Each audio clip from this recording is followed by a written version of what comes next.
Derechos Humanos por su nombre. Educar en Derechos Humanos hoy. Una iniciativa conjunta de la Red de Equipos de Educación en Derechos Humanos y la Cátedra UNESCO de Educación en Derechos Humanos de la Universidad Academia de Humanismo Cristiano. A través de la reflexión y el diálogo, este programa busca promover un conocimiento situado y pertinente en torno a los derechos y la dignidad humana.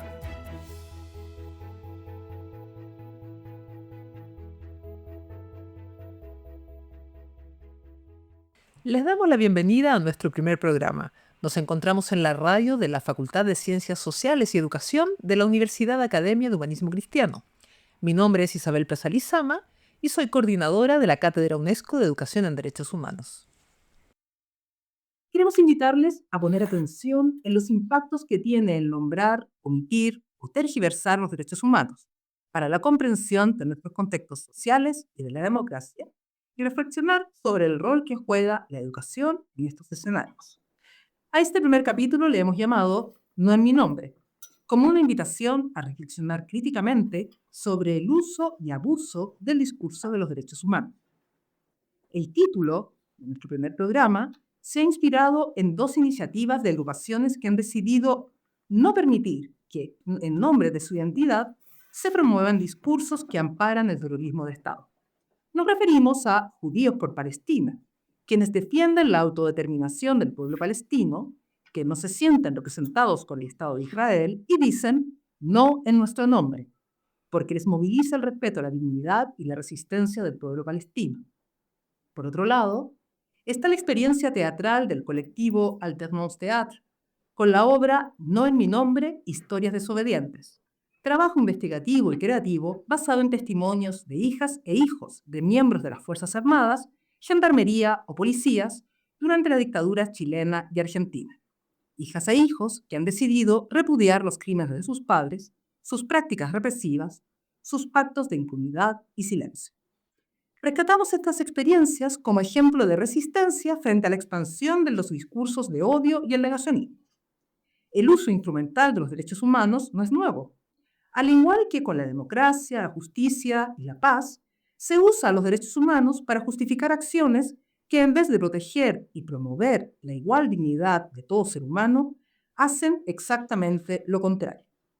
Invadir, privar de libertad, discriminar.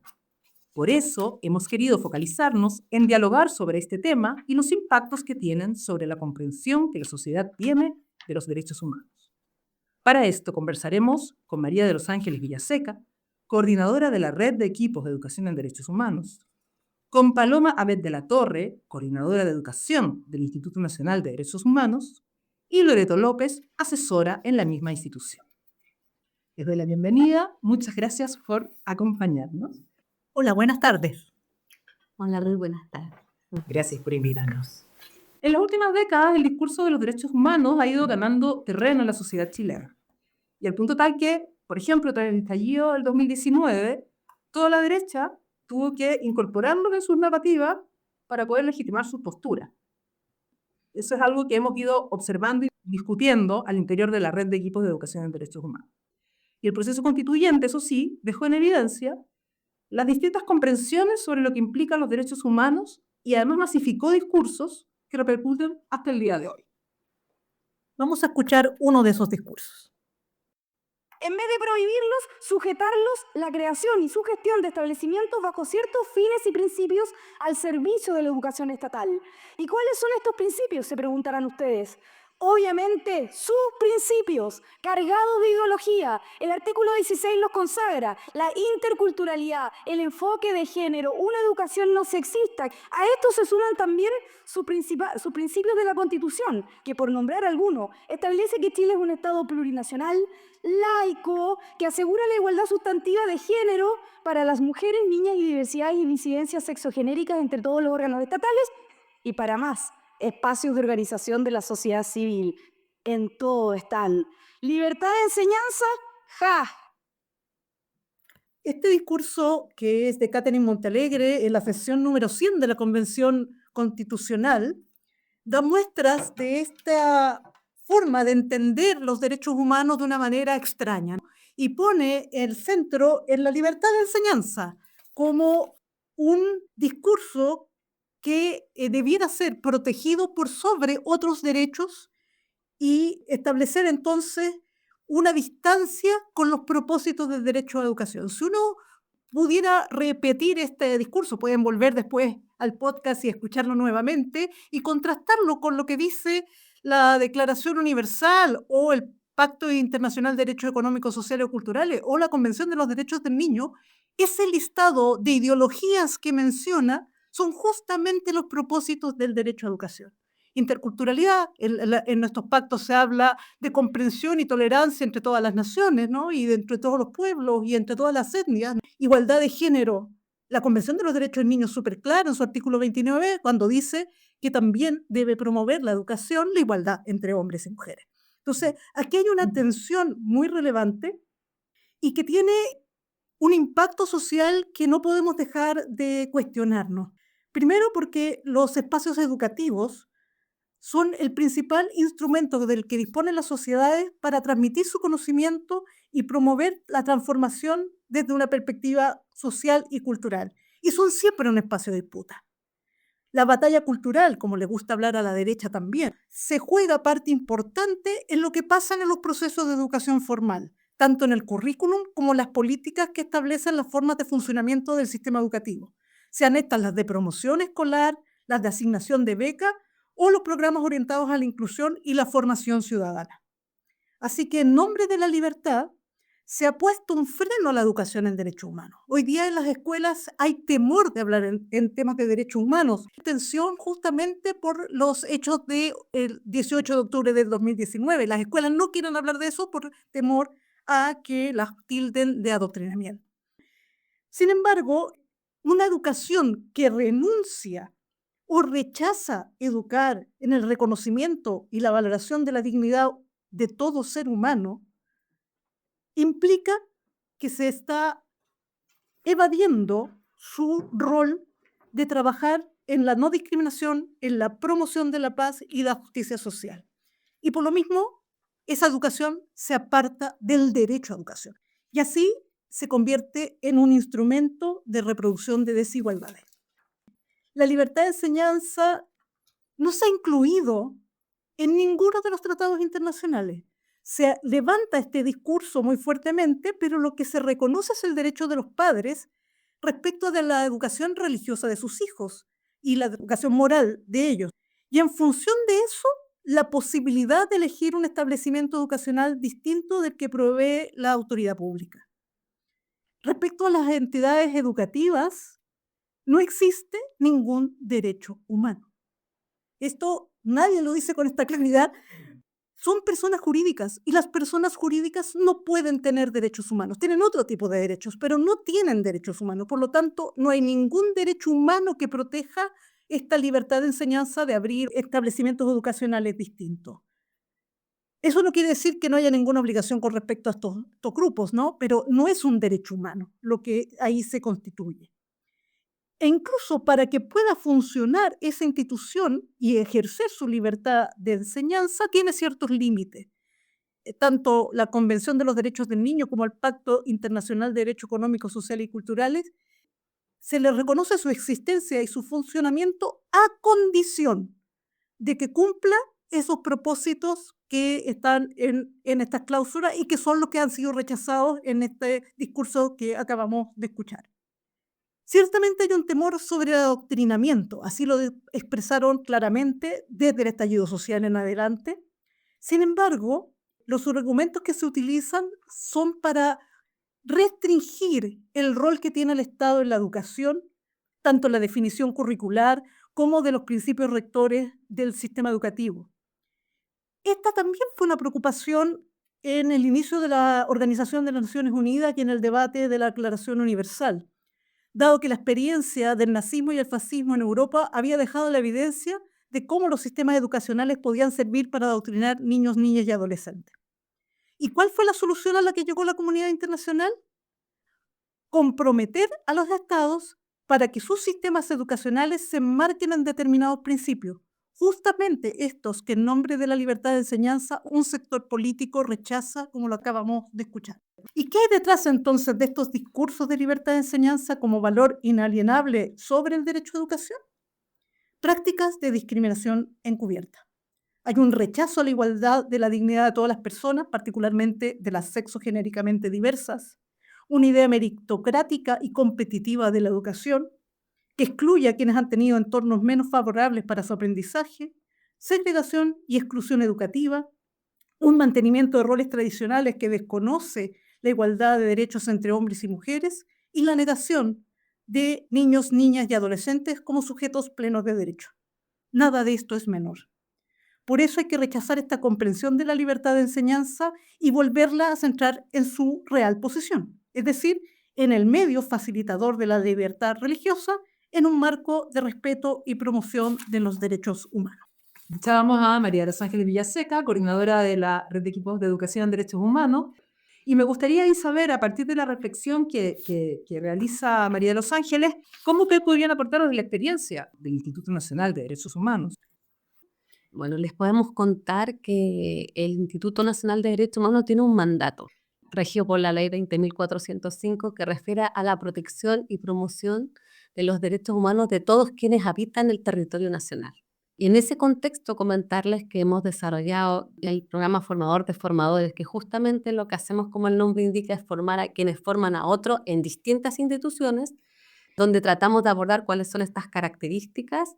Y ahí siempre salen las consultas con respecto a la libertad de enseñanza, la libertad de cátedra también, sobre todo en los ámbitos universitarios. Y yo creo que efectivamente contamos con muchas opiniones respecto a eso. Es muy fácil, digamos, posicionarte, decir que estás a favor de la libertad de enseñanza, de cátedra, pero hay poco conocimiento con respecto a cuáles son esos estándares que se manejan desde el marco de derechos humanos, a los cuales María de los Ángeles hacía cierta referencia. Y eso genera que en quienes tenemos una responsabilidad de tener que cumplir con este marco, tener más herramientas para justamente promoverlo y a veces reconocer que hay ciertas prácticas que se instalan que son bien ajenas al marco. Ahora, yo me permito también señalar que hay un desconocimiento de la sociedad civil con respecto a que, primero, que no todos los derechos de los que hablamos son derechos humanos, ¿ya? Eso lo primero, porque a veces la gente se inventa ciertos derechos. Segundo, que la libertad de expresión, la libertad de enseñanza tienen limitantes y esas también están regidas por el marco, que es súper relevante que las personas sepamos. Por ejemplo, porque creo que ahí dialogan tanto la libertad de expresión como la libertad de enseñanza, siempre que no sea atentatoria contra la dignidad de otros grupos, de otras personas, que no se promueva la violencia, tiene límites.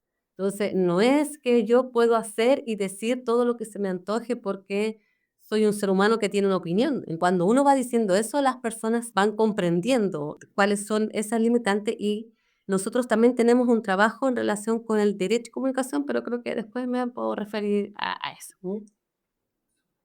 Yo no puedo dejar de referirme al fragmento de la intervención de una convencional, ¿no? Ya no me acuerdo. Catherine Montalegre. Ese discurso son elementos de contexto que nosotros en el Instituto Nacional de Derechos Humanos siempre tenemos que considerar. Lo que hace esta institución no es en un vacío social ni en un mundo abstracto, es en un mundo concreto donde existen este tipo de discursos y donde hoy día probablemente se han radicalizado y cosas que hace 8 años no se podían decir, hoy día se dicen públicamente y de una manera, quería justamente hacer el punto muy vehementemente. A mí lo que más incluso me quedó del fragmento, creo que más que el contenido, es la forma en que ella lo expresa. Es un discurso muy elocuente, muy emocional. Y entonces donde el contenido, los derechos o estos principios como la no discriminación o la igualdad, parece que son una especie de enemigo. Eso me parece muy, muy complejo y es un elemento del contexto en el que estamos, que se ha ido agudizando, diría yo, y donde los derechos humanos pasan a ser vistos como una amenaza a un orden preestablecido, y aquí nos metemos más quizás en un ámbito más de lo cultural, donde entonces los derechos humanos vienen a subvertir una desigualdad que obviamente no es no se habla como desigualdad, pero es un orden donde unos están en un lugar y otros están donde otro. El principio de igualdad es visto realmente como una amenaza a ese orden establecido y son elementos del contexto que nosotros necesitamos tomar en consideración y comprender. Si queremos realmente llegar a que haya una adhesión a no solo es un marco normativo, sino que también es una ética de la convivencia democrática, necesitamos comprender de dónde vienen esos discursos que no son meramente contingentes, o sea, hay ahí una vertiente interpretativa de la vida social y de lo que es Chile que no podemos ignorar para poder justamente desarrollar una mejor tarea de promoción dentro de esas condiciones sociales. Como ese lema que teníamos el año pasado, ¿no? Que se llama Conoce, promueve, defiende. O sea, si tú logras conocer, entenderlos, luego podrías promoverlos y además eventualmente en una situación de amenaza, defenderlos. Pero creo que es importante entender el contexto para ver los desafíos que en la vida cotidiana tenemos para promover los derechos humanos.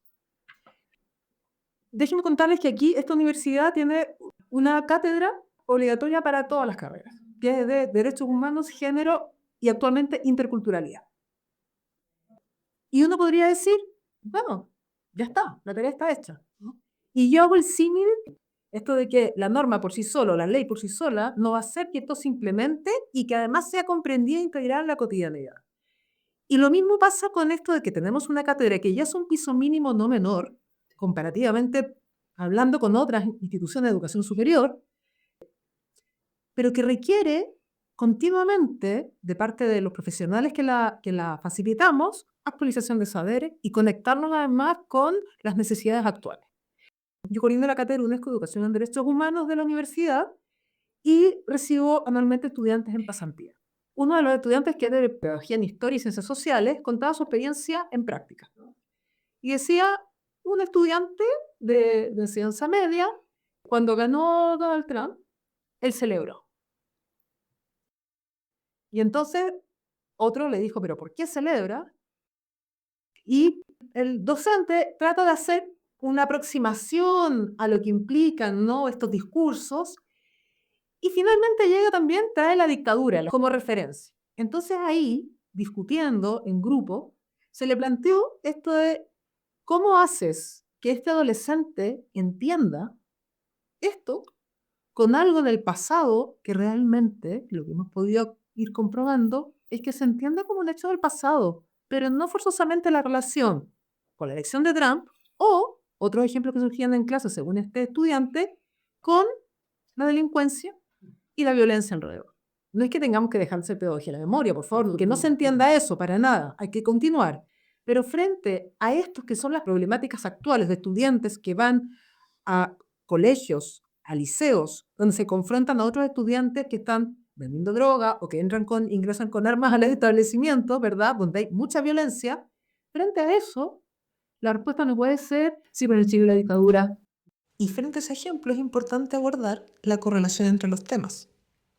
En relación con lo que tú estás mencionando, Isabel, esta semana me tocó estar haciendo clases para estudiantes de secundaria en una escuela de líderes y eran otro tipo de jóvenes muy comprometidos que hicieron muchas preguntas donde todo el tiempo ellos vinculaban pasado porque algunos se remitieron a cuestiones de sus abuelos y lo que les había pasado ahora, lo que estaba pasando con las redes sociales. Entonces, nosotros en el instituto entendemos que trabajar desde el marco de derechos humanos es siempre un desafío que se conozcan justamente para promoverlos, pero también para defenderlos, tener herramientas para que justamente entendamos que la mera opinión no es válida. Todas las personas debemos ser respetadas, pero no todas las opiniones, porque hay opiniones que atentan contra la dignidad de otras personas. Y ahí yo les quería mencionar que tenemos un manual portátil de comunicación y derechos humanos en donde se abordan, digamos, un poco estos discursos con cuestiones muy cotidianas de hoy día,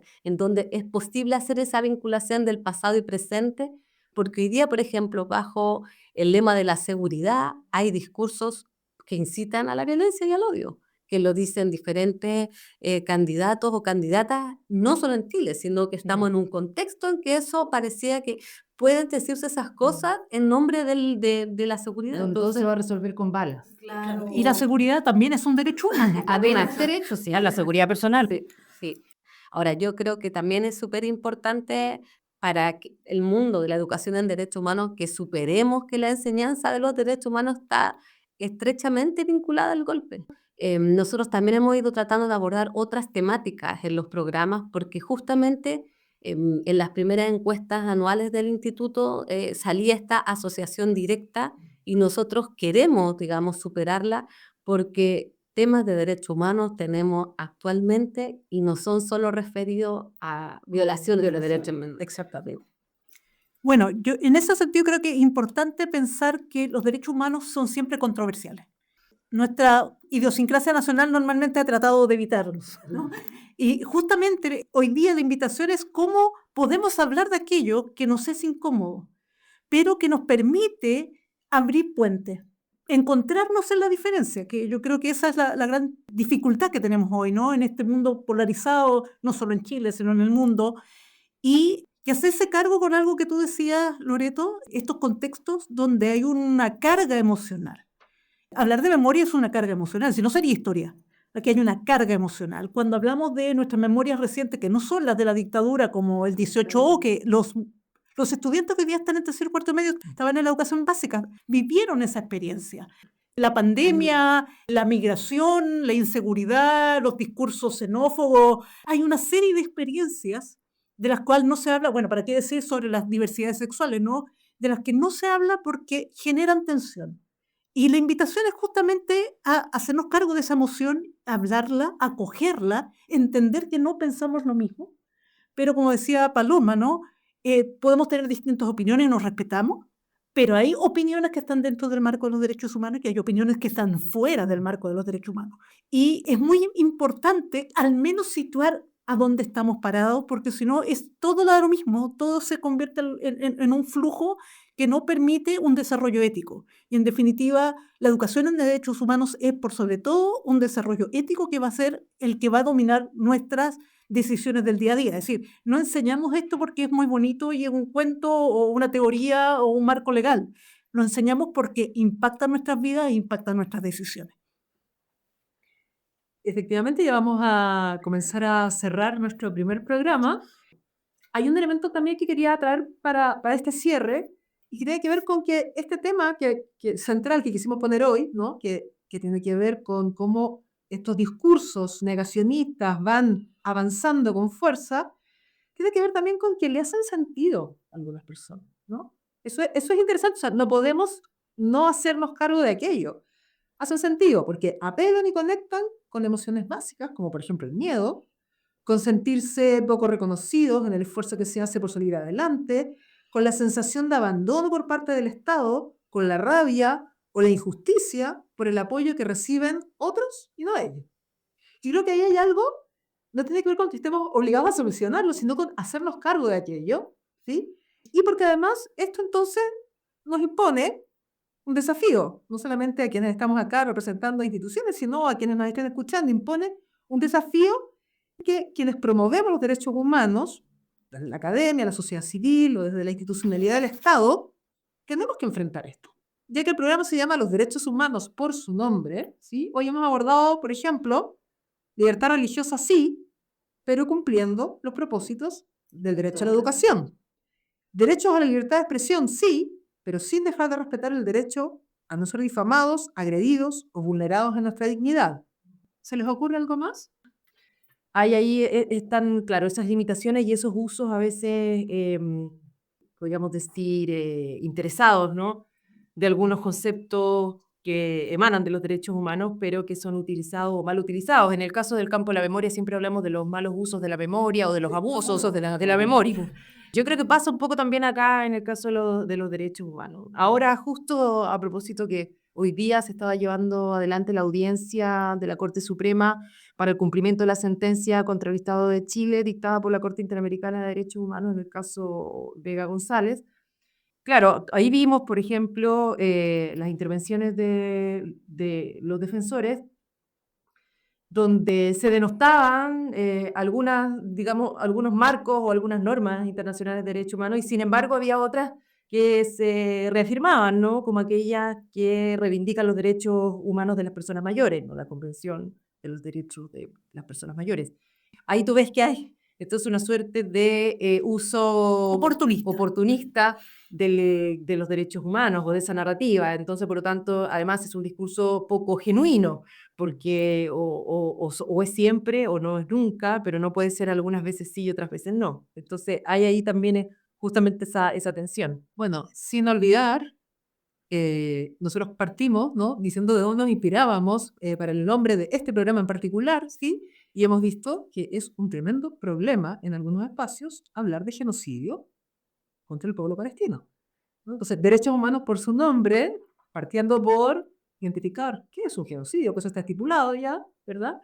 Y poder tener la libertad de mencionar algo que en algún momento se instaló como algo prohibido, ¿no? Sí, ahí quisiera poder complementar los discursos negacionistas en nuestro país y en otros espacios, digamos, también obedecen a ciertas posturas políticas, a ciertas visiones, y por eso nosotros decimos es importante poder entregar un marco para que la gente comprenda que los derechos humanos no es una mera opinión, es un conjunto de tratados, de pactos, de convenciones en que los distintos países, la comunidad internacional se ha puesto de acuerdo para delimitarlos.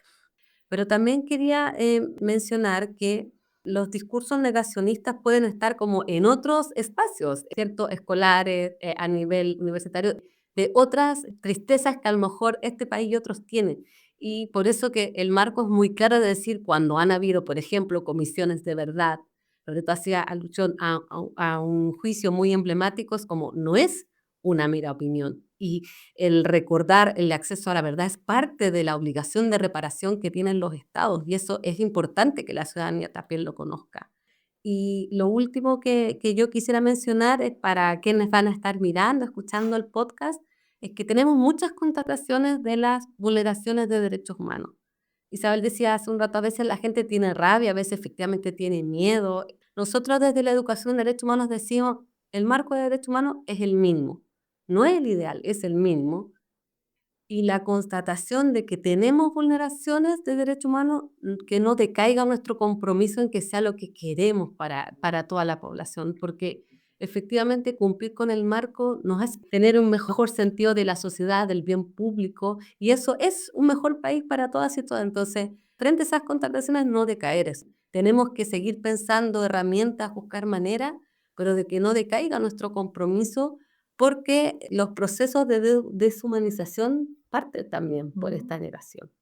Sí, y a propósito de eso, de esa deshumanización, que es uno, ¿no? Convertir al otro en un enemigo, es decir, alguien que no tiene valor de vida, por eso lo podemos eliminar. Ese es un espacio. Pero el otro es que responsabilizamos de la falta de ejercicio de nuestros derechos a otros que son tan vulnerables como nosotros mismos. Y eso es parte de un juego retórico también, que es importante que podamos ponerlo en cuestión, ¿no? No es ser migrante el peligro, es cómo hemos gestionado la migración, cómo hemos sido capaces de integrarlos o no en nuestra sociedad, ¿no? Que no es el problema de que los delincuentes tienen más derechos, sino cómo está haciendo la justicia una reparación para quienes se han visto vulnerados. Entonces, volver a preguntarnos, bueno, ¿cómo enseñamos para poder focalizar el problema donde está? Porque si no, producimos esta lógica que vulnerabiliza a los más vulnerables.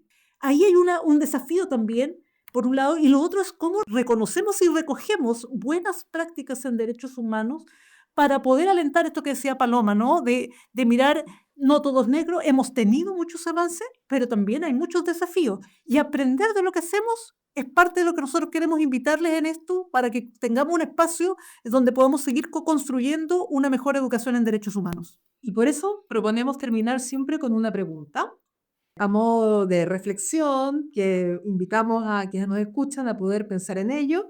En este caso, preguntamos entonces, ¿cómo mantenemos activa una comprensión de los derechos humanos que se hace cargo de las necesidades actuales de la comunidad? Muchas gracias por acompañarnos en este primer programa, Derechos Humanos por su nombre, Educar en Derechos Humanos hoy.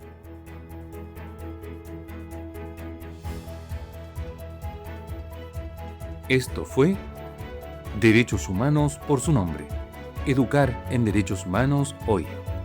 Les esperamos en nuestro próximo programa.